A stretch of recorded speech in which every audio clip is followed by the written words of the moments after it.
so much. Good evening, everyone. I am deeply honored and moved to be the first person from the LGBTQ community to receive a Making History Award from the Chicago History Museum.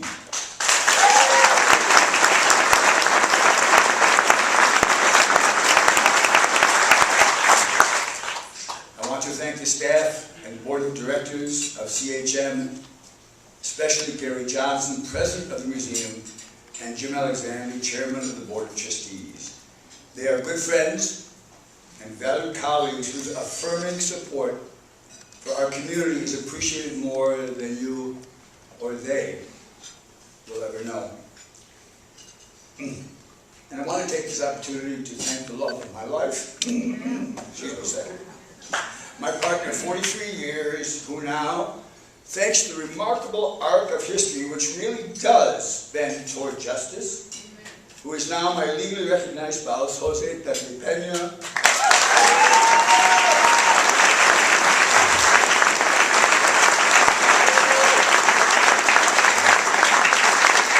who has made my life the wonder that it is. His love makes me the luckiest person on earth. Until a short time ago, the words gay and history were seldom used in the same sentence. The stories of LGBT people, many of whom you think you know, have had the basic facts of their sexual orientation or gender identity systematically removed, erased, redacted from the common historical narrative that we have all grown up with. Not only have those of us who are LGBTQ not been told about the history of our contributions to the world, no one else has been told about it either. We have all been denied historically significant LGBT role models, and the price we as a society have paid is incalculable.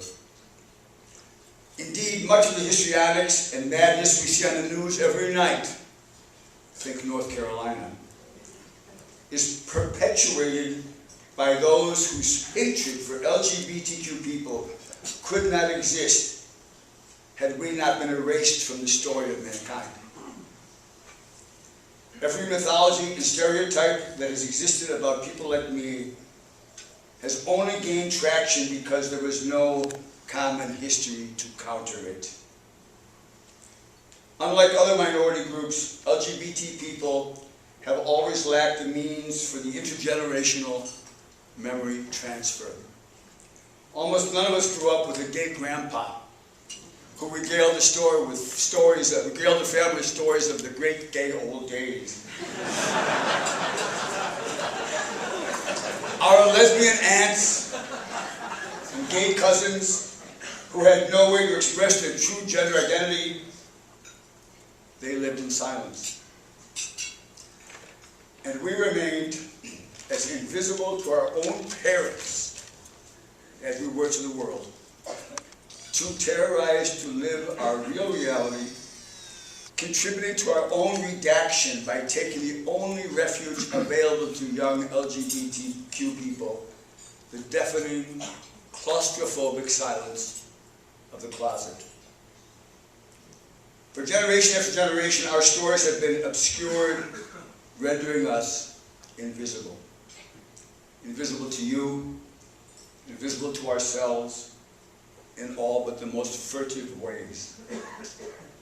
That invisibility has been a poison that has slowly eaten away at our self-esteem, our sense of personhood, our pride.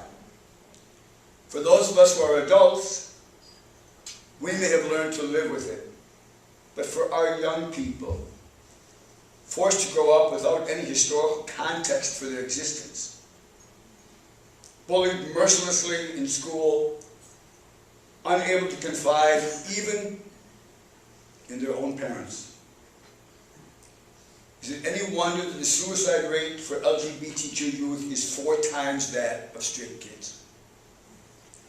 Until these kids and the straight kids who bully them are able to learn about all that LGBT people have contributed to the world, this epidemic of our kids destroying themselves will not stop.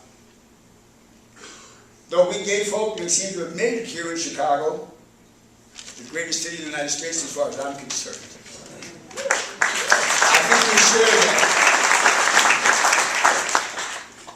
It is only because so many of the people I've had the privilege to know have given their very lives to challenge the systems arrayed against us. The AIDS epidemic, the most important thing in history that our children are taught nothing about, transformed my community.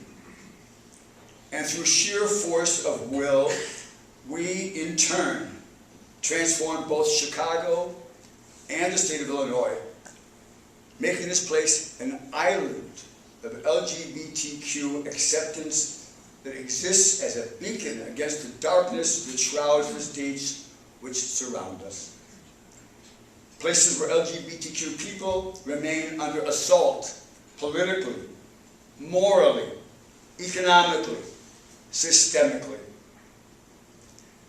And what is the common denominator? History. Or more precisely, the lack of it. Every single evil ever visited upon my community is a result of the fact that we have been removed from history, intentionally, because ours is an inconvenient truth. The need to make sure homosexuality was not validated by the number of astounding people in history who were gay has forced our erasure, leaving us all too easy to marginalize as a contemporary aberration, reinforcing our invisibility and denying the most vulnerable among us, our kids, the knowledge that people like that matter, that they have always mattered, even if no one bothered to tell them so. We are so fortunate to have an ally in the Chicago History Museum. Through the Art Chicago series at CHM, we have been able to redeem a part of our past, which means so much to a community that hungers to understand their and its place in everybody else's history. Ours is an international city with people from every walk of life, including LGBTQ people who, no matter what their cultural origins, are united by their shared experience as outsiders. Thanks to the Chicago History Museum, through its programs, through its archival support, through its willingness to collaborate with our own LGBTQ history initiatives, this institution has helped capture the rich history of the exciting, complex, difficult LGBTQ communities of Chicago. You know, it's brilliantly fitting that the name on the award which I have received is Jane Addams. Jane Addams, whose contributions to the field of social justice have made her a legend in Chicago and an icon worldwide. She was an amazing woman who defied every social convention to provide services to the poor and disenfranchised simply because she knew it had to be done and a way needed to be found to do it. That's where Hull House came from Jane Addams, and from her partner of 40 years, Mary Rosette Smith.